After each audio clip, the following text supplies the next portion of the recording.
Olá pessoal, aqui é o professor Marcos Garcia e vamos dar continuidade à nossa aula de processamento digital de sinais. O tema da aula de hoje é sistemas de tempo discreto. Então, primeiro vamos introduzir o que é o sistema de tempo discreto. Aqui temos uma definição, é um mapeamento matemático do sinal de entrada xn em um sinal de saída yn. Então, seria a forma de eu transformar a minha entrada xn, né? Deixa eu marcar aqui.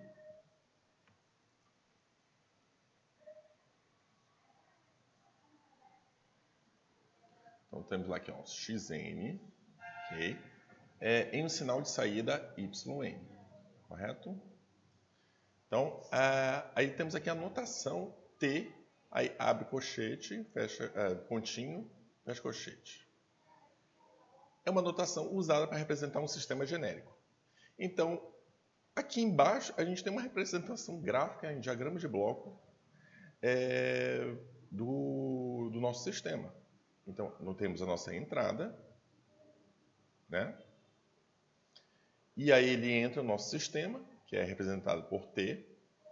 Esse T aqui, às vezes, você vai encontrar em livro, não seria usado um T. Então, quem já estudou o sistema de sinais, quer dizer, sistemas de tempo contínuo, pode ter visto outra notação, algo parecido, mas em vez de T, isso aqui poderia ser, você vai encontrar também como ou H. Tá? Então, tem alguns livros que preferem usar a notação H. Certo? Então temos nossa entrada, aí ele vai entrar no sistema e ele vai entregar uma saída. Essa minha saída é igual a T, xn. Então o que seria essa notação aqui? Esse T aqui poderia ser T de transformação, né? Então, esse sistema irá transformar a minha entrada, então essa entrada aqui irá entrar aqui no sistema para ser transformado. Então, o resultado, o yn, a saída, vai ser igual a T de xn. Poderíamos falar a transformação de xn, a transformação da minha saída, correto?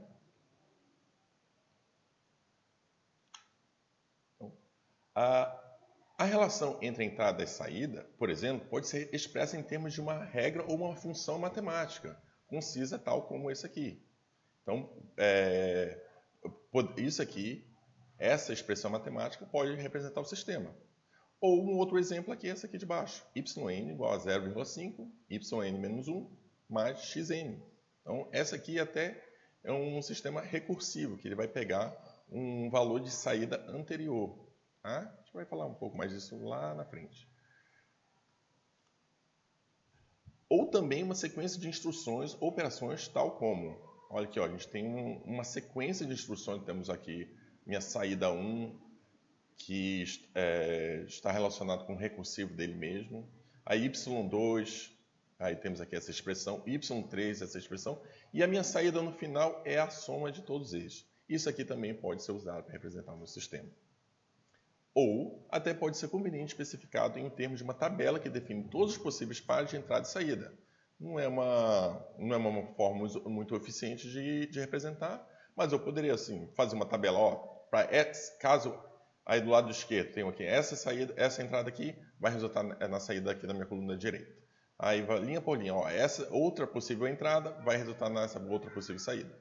E assim vai, mas não é uma forma muito eficiente não. Então a gente vai encontrar mais, aqui na nossa disciplina de PDS, a gente vai encontrar mais esses tipos de representações aqui numa função matemática, uma expressão matemática. Então nós temos aqui as propriedades dos sistemas de tempo discreto. Aqui a gente vai enumerar aqui as principais. Então, as propriedades mais comuns são memória, linearidade, invariância no tempo, causalidade e estabilidade. São esses aqui os principais que nós vamos falar. Aí vamos dar uma especial atenção nesses dois aqui, ó, linearidade e invariância no tempo. Porque esses dois combinados, nós chegaremos podemos chegar num sistema que tem uma propriedade particular que tem muito de grande interesse para a gente, que são os sistemas.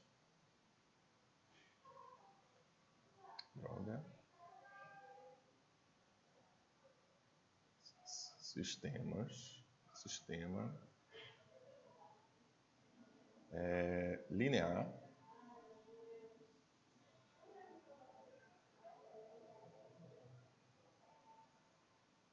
invariante do tempo.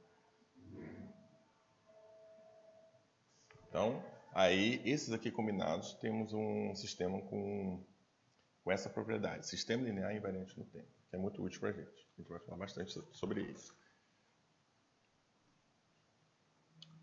Então, vamos primeiro aqui partir para a memória. Então, um sistema é dito sem memória se a saída no tempo n igual a n0, certo? O n0 seria o tempo, por exemplo, agora, depender apenas da entrada nesse mesmo tempo, n igual a n0. Ou seja, yn0 depende somente de x no instante n0. Em outras palavras, a minha saída no instante n0 depende somente da minha entrada no mesmo instante n0. Nem antes, nem depois. E aí eu posso dizer que é um sistema sem memória. Exemplo. O sistema yn igual a x ao quadrado, n, tem memória? Digamos que eu queira saber meu yn no instante, digamos que no instante 2. Então, digamos que o meu n seja igual a 2. Então, isso aqui vai resultar na minha saída no instante 2, correto? Aí, qual vai ser o resultado disso? Bom, aí, como eu substituí o n por 2, também vou ter que substituir aqui o n por 2. Então, fica x ao quadrado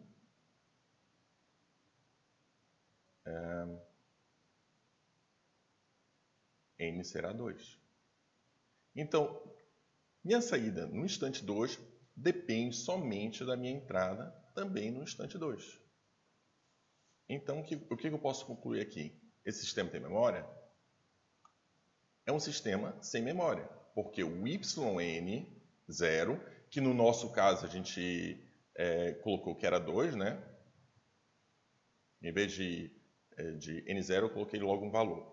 Depende apenas do valor xn no tempo n0, certo? Então, se em vez de n0 eu colocar é 2, a minha saída no instante 2 seria igual a x ao quadrado do instante 2, da minha entrada no instante 2.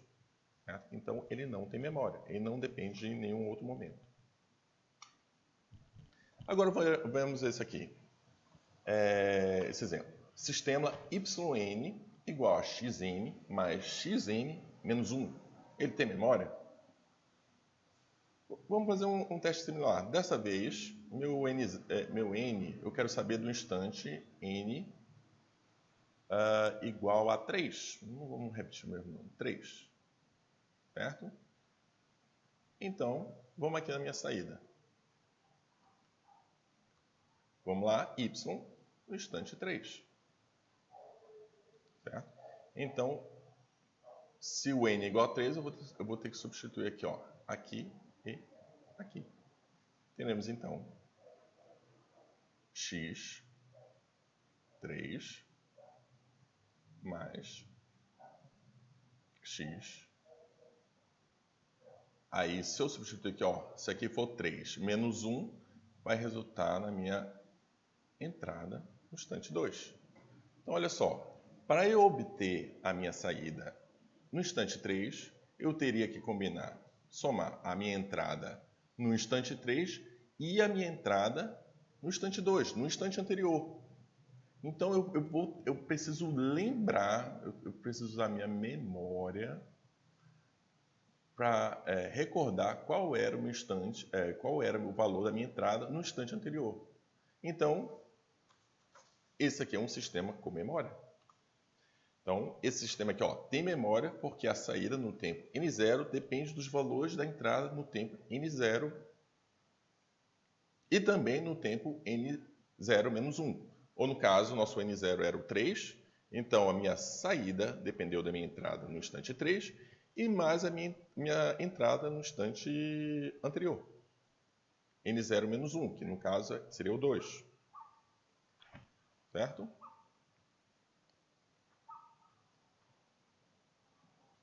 Ok, vamos ver aqui outros exemplos aqui de sistema para verificar se tem memória ou não.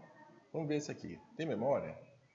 Vamos testar aqui um tempo. Uma edita errada.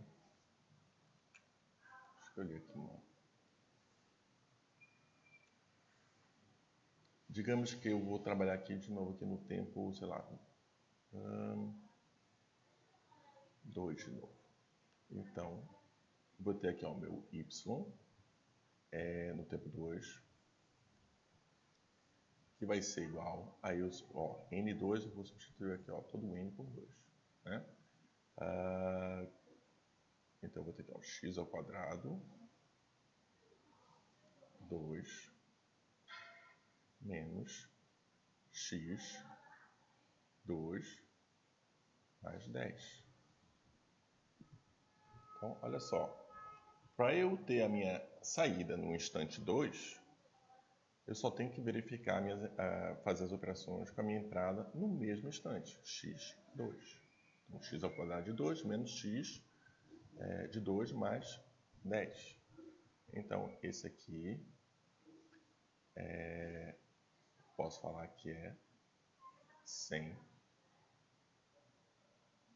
memória.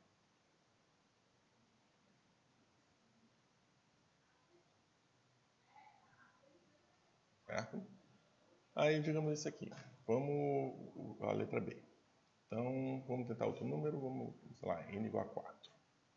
Eu poderia sempre fazer com n0, mas eu acho que nesse caso aqui com o número fica melhor de visualizar.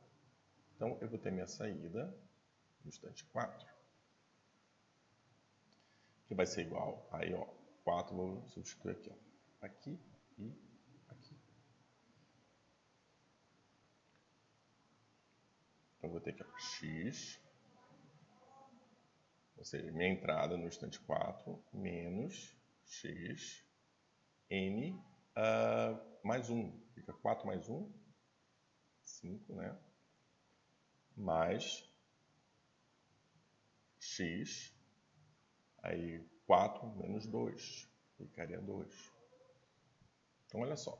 Para eu conseguir a minha saída no instante 4, eu teria que pegar a minha entrada no mesmo instante, menos a minha entrada no instante 5, mais a minha entrada no instante 2. Então, eu não dependo somente da minha entrada no instante 4. Então, esse cara tem memória. E aqui, veja aqui que esse aqui seria um instante no futuro. Seria estranho. Uma memória do futuro. Mas aí é porque nem sempre a gente está trabalhando com tempo. Às vezes a gente está trabalhando com um sinal ou um sinal que já está gravado, né? Então a gente pode pegar uma informação, por exemplo, de um áudio, aí for fazer um tratamento no áudio e precisa de trabalhar com um instante no futuro, mas ele está gravado, então eu posso pegar um instante no futuro para fazer sei lá, depende da operação que você vai fazer, né? Mas poderia ser. Ou poderia ser uma outra coisa que não fosse de tempo. Seria esse n, seria alguma variável no espaço, por exemplo, numa figura, né? Então pode ser uma posição mais adiante. Então, esse aqui seria com memória.